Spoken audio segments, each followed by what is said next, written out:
Hi, everybody. Welcome to MJBiz 2022. My name is Jessica Velazquez. I am with Indiva Advisors. We are a CPA firm based here in Las Vegas. And I have the pleasure of being here with Sarah and Chanda. Sarah, would you like to introduce yourself? Yeah, thank you. And thank you, Women Grow, for having me. My name is Sarah Bodnar, and I'm a cannabis policy advisor and lobbyist based out of California with a firm called Golden State Public Affairs. My name is Dr. Chanda Macias. I'm the CEO of Women Grow. Well, very good. We're here to talk about policy in cannabis. So, Sarah, this question is for you. What would you say is the biggest win in policy this year, either individually or as a movement? What would you say that win is? Cannabis policy and all policy work is really a marathon, and there are steps forward and steps back, and I think we've seen a lot of them in the U.S. alone this year. I'd like to answer that by saying what I think is the most interesting policy development that happened in the U.S., and it happened within the last week, which is that the governor of Kentucky signed an executive order allowing two things. The first is medical patients to possess up to 8 ounces of cannabis that they've purchased from another state where cannabis is medically legal. And this is all kinds of interesting on a policy front. You know, when I first read this, I was like, radical, because it's saying, you know, cannabis patients have needs, and if we can't meet them, we have to allow them to get them met elsewhere. And it really is sending a message to the federal government that the interstate commerce is coming, and we are way behind. You know, so I expect this to be contested. I expect to see this in the courts, and I really expect this to raise the conversation at a federal level in a more profound way than the steps that have been taken so far at the federal level have done. The second thing he did, and he says he's going to take these actions on January 1st of 2023, is to introduce regulations around Delta 8 THC. And this is also new territory on a policy front, because we've got, under the Farm Bill, the widespread manufacturing, distribution, and consumption of Delta 8 and also Delta 9 and Delta 10 and a number of other hemp-derived THC products that are currently totally unregulated. And I think this is the new frontier, is how states handle this. And this is a message also, I think, that if we're not having this conversation at the federal level, we're going to continue to see piecemeal regulations roll out state by state, which fracture the industry, fracture commerce, and also, you know, don't address public health and safety of consumers in a cohesive way. So I think all eyes on Kentucky to see what those developments create on a national level. Kudos to Kentucky for that trailblazing passage coming in 2023. I'd love to pick up on something that you mentioned here, Sarah, interstate commerce, because it is big. I know it's a topic that is on the minds of many operators as we talk about federal legalization. Chanda, what are your thoughts on interstate commerce? So I have mixed feelings about it. For the small entrepreneur that is starting out, getting their license in the industry, and having the borders not crossing state lines, it really gives them an opportunity to be able to blossom in their own states, to be able to be engaged in the industry. And a lot of those small operators look like us. They're women, they're minority, and it's really fair to give them a chance. With opening up the borders and interstate commerce, you start to dilute some of those efforts. And that's when the big players can come in, and also, because they have intact supply chains from other states, be able to sell product for a lot cheaper price. Let me explain what that means, Jess. Yeah. Right now in Oregon, the gram is $4. The gram in Washington, D.C. is about 10. So at that point, the only difference is paying for the transportation logistics, which is still very minimal if we had interstate commerce, and they would be able to outprice most of the little small businesses that are trying to thrive. Yeah. So for me, I don't support it at this point. I want to give the underdog a chance to be able to actively participate in the market. Yeah, that's a great thought there, Chanda, because there is a lot of underdogs in this market, right? The borders and state programs have created those divisions. And I guess my thought around that is, as we talk about federal legalization and policy coming out, how do we get or make sure that those underdogs and the small business owners really have a space to thrive once federal legalization comes around? What does that look like? Well, specifically with regard to interstate commerce, I think there's another way to look at the issue as well, which is that the prohibition of being able to export your product across state lines is hurting the small growers potentially more than it's helping them. Yeah. And the reason I say this is because we look at any other industry, we think about it as having global demand, even when you're a small craft grower. I was in Mexico last week and I bought a hand-woven rug from a family that has been dyeing their wool by hand and then hand-weaving the rugs on a loom for many, many generations. And if I couldn't export that rug to a consumer in California, like, I'm hurting them, and they're never going to compete with the large rug companies of the world. And I say rugs specifically for a reason, because we often draw the comparison to things like wine and other things, but this is just a craft product that people covet and love. And I genuinely believe that there is demand for that around the world from craft producers who have different practices and different heritage than the large MSOs. And so I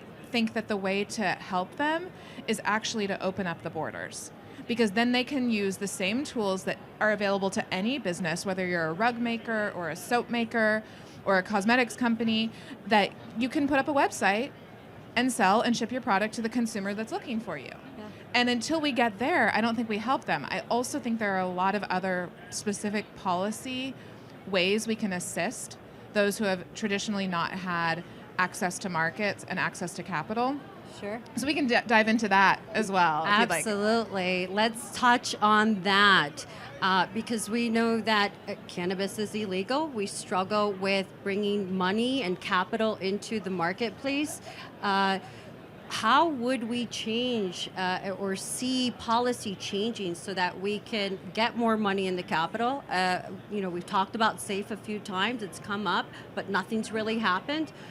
What could that bring? What does SAFE and other policy that brings financial money and big money into this business help or hurt our industry as it blossoms? What would you say to that, I know you've worked Chanda? on this a lot. Do you want to start? Yeah. I have worked a lot on policy because I believe in cannabis as medicine. So my core beliefs are always going to go back to the patient and patient access. And for me, SAFE allows people to safely have access to medicine. So they can use their credit cards, their debit cards, instead of bringing cash into the business. It also helps the employees themselves be able to not have large sums of money on the premises and not get robbed in taking the cash that they know is available. Also paying taxes in cash and just not having a tracing system, to me, just seems like an ultimate failure. And it makes sense to be able to be regulated so that you can see where the money is being generated and how we're paying our proper taxes, et cetera, and thoughts behind safe banking. But more importantly, with the Climb Act introduced by Congressman Troy Carter, it was important to have that part of legislation introduced for the small business owner that doesn't have access to traditional funding. So right now, I can talk about the statistics of women trying to get a bank loan for their businesses. It's really less than 10% of us doing that. If I think about being a minority on top of that, then you're talking about you are the unicorn in the industry of being able to, any industry, to have access to capital.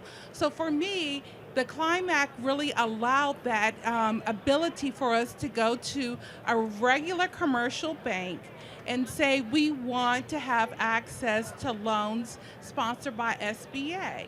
And if we Absolutely. have that track record, there's no reason why we shouldn't be afforded those opportunities. Yeah, absolutely. Chanda, you hit the nail on the head there. In my practice, we see it all the time. People are struggling with capital, with banking, with finances, with taxes.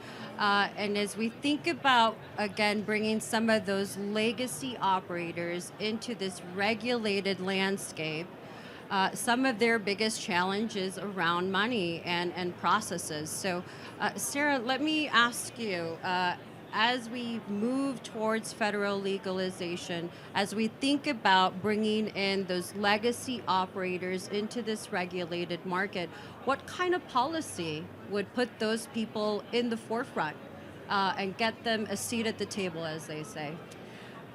I want to start by saying we are very much living and working in prohibition still. Yeah. And the idea of moving towards federal legalization is still theoretical. Yeah. It's not there. Yeah. And so in this current landscape of business, Sure. living and working under prohibition presents so many barriers to entry Yeah. for the people who really were harmed by criminalization for decades. So the policy changes we need are profound and fundamental. Banking is foundational. Yes. Without banking, your life is literally at risk. Yeah. What this means is that you can't publish this certain information about your business without worrying about losing your insurance policy, your mortgage, That's right. or if you can get one in the first place, and not having access to capital in all of the methods that are traditionally available to entrepreneurs. So you're at a disadvantage from the very beginning, and then when you overlay the intersectionality of other positions that people find themselves in as women, minorities, people of color, people with criminal records, you have such a disadvantage out the gate. Yeah. You know, I have clients whose bank accounts have gotten shut down many times in the time that I've been working for them alone. And I know that I have to be careful even about my own business as a lobbyist and working in the political space, how that can affect my bank account. I mean, this is real and we don't talk about it, but it's like living in constant fear Yeah. about losing the ground that's under your feet. So having policy change address that, and that's not going to come it's not going to come in the meaningful way until we have federal legalization. Yeah. We're not going to have banking security. We're not going to have capital security. And when we look at ownership structures within the industry, Yeah. this reflects that inequity. Absolutely. Sarah and I were talking earlier about a drop that we've seen, a statistic maybe 4 or 5 years ago where 40% of business owners in the cannabis industry were women. And we've seen that continue to drop and drop year over year. What are your thoughts on that, Chanda? Is that concerning? How do we fix something like that? Again, in terms of policy, and is that a policy question? Is that an industry issue? How do we solve for that? You know, it's so interesting because that's what our platform is. You know, Women Grow is really to educate, influence the next generations of leaders in this cannabis/hemp, now psychedelic space. And what was so important about that is that we're the ones that usually are the one that manage healthcare in our homes. And as cannabis leaders, we know day-to-day healthcare is women-driven. So for me, it's very easy to say, wherever you are in the cannabis industry, whether you are an accountant or you're a policymaker and lobbyist, it's important that you think about careers in cannabis in accounting and cannabis laws. And these are the things that we're pushing for. So this platform is more so about awareness and a call to action for women to participate in the industry so those numbers can really reflect our purchasing power, our knowledge, our influence, and all around power as equals in this society. Absolutely. Great thoughts, Chanda. I love to bring it back to the money. I want to talk about taxes. That's an issue that I see all the time working with our clients, and this burden that 280E brings to operators, and really giving the space for the legacy market to thrive because they're not paying taxes. They're not reporting. So if you had a wand here, a magic wand, Sarah, you could wave it today to fix our tax issue that doesn't have to do maybe with federal legalization all the way, what do you think the best path to that is? I'm so glad you asked. And I wish that I did have that wand. Yes. I spent a lot of my 2022 fighting for tax reform in California. Yeah. And in California, we have a special layer cake of taxes. We're taxed upon taxes and then more taxes. That's right. And this is, let California be an example for the world about the failure to launch a thriving legal market. Because what we've done is overregulated and overtaxed such that consumers don't have access to safe legal product, which was the intention of Proposition 64, and businesses cannot survive in the regulated market. Those who were the first to walk through the front door and say, we want to become legal operators, are now being outcompeted and driven out of business by an illicit market. And I don't want to make this a good or bad. Sure. I understand the business imperative for those who have decided to stay out of the regulatory market, but it's holding society back if we cannot allow the legal industry to thrive. So if I could wave that wand, it would be around tax reform in California tomorrow. January 1, 2023, that we look at a whole new tax structure because the taxes aren't working. That's right. And the solution here, here's why California is specifically important. It's such a large economy, and it can be a model for how to do this right. And we know from history that if the state level taxes are really high, the federal level taxes are also going to be outsized. So we're heading nowhere good. So we need to start making that change at the state level and look at reducing this special cannabis tax. Yeah. Like, why do we have this cannabis tax on top of sales tax? Excise tax. And excise tax. So, and then it's also the local jurisdictions had taxes on cultivation on top of California's taxation. So I worked with many jurisdictions this year to repeal or lower their cultivation taxes. Sure. And they had more understanding of how this affected the bottom line of cities and counties than the state modeled.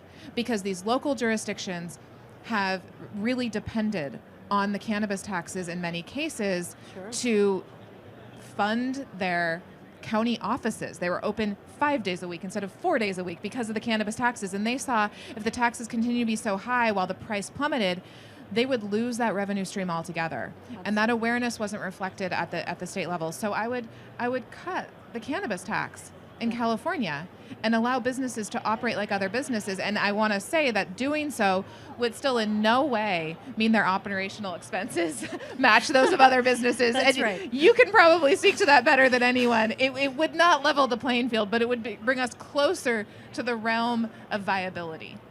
I could not agree with that any more than that. Again, it's death by taxes is what we're seeing in some of our smaller clients. They really can't sustain the burden. They're exiting the industry either through sale or otherwise because they can't really manage. And so as we think about new states coming online, we just saw a handful come in last week, an election week. So as we think about those states coming in online and how they can work best with operators and industry and lobbyists and policymakers to change the way that they do business, to do it better. Chanda, what would you say from an operator standpoint? What can operators do to get those regulators to see what Sarah just mentioned in this overtaxation burden? How do we do that? So I'm known to work in highly regulated states and really open up the program so patients can get access. So when that call of duty really focuses around a lot of education. So when we think about a regulator, they're hired to run a program and they've never worked in cannabis before. It's just none of us have. I mean, this is just the nature of the beast, Sure. right? And it is those that have been in the industry for years and years that are to educate those regulators on our realities. And a lot of times they just don't know. And education, whether you're giving it or you're receiving it, it comes at a cost.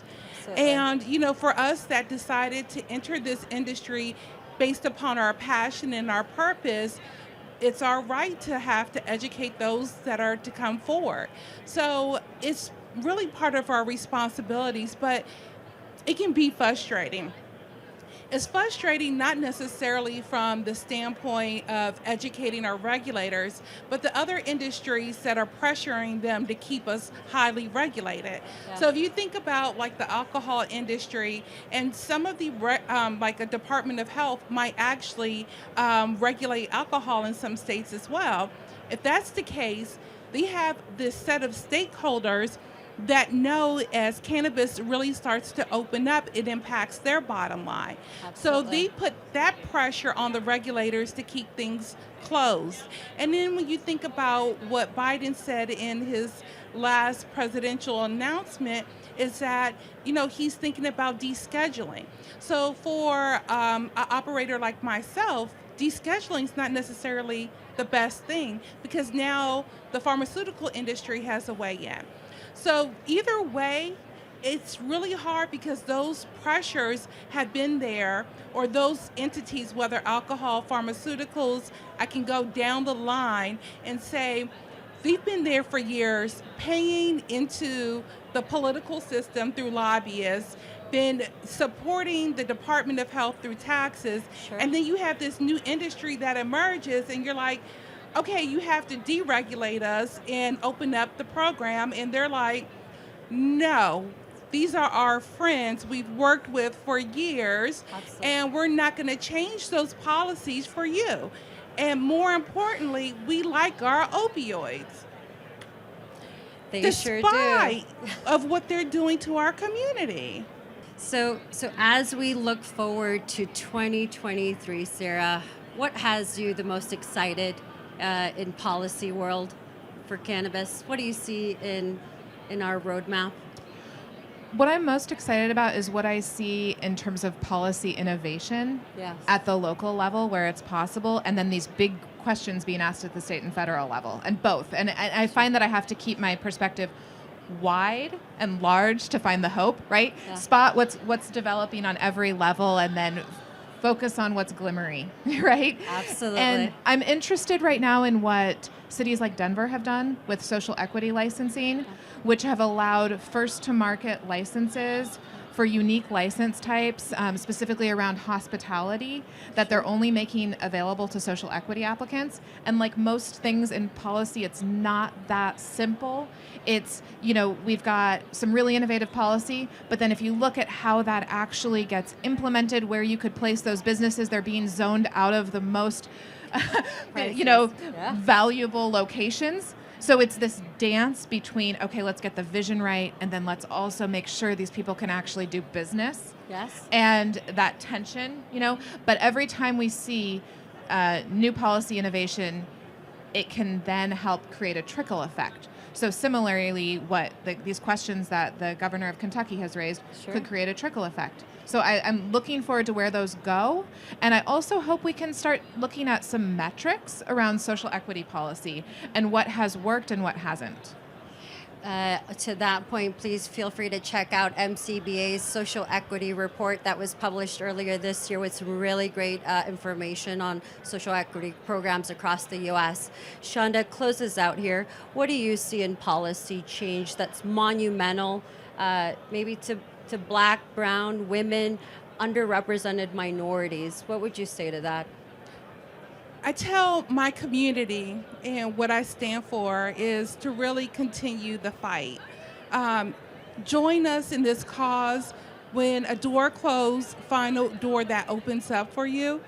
Really think about all the people's lives, including your family, impacting generational wealth as a business owner.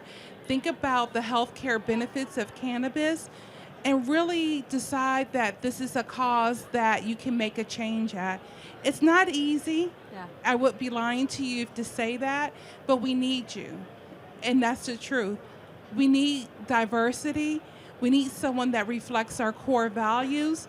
And that's why we'll continue to have these sessions like we are today and share that narrative until America is reflective of what we look like. Thank Love you, that. women. Love that. Thank you, everybody. Thank you, Women Grow, for hosting us today.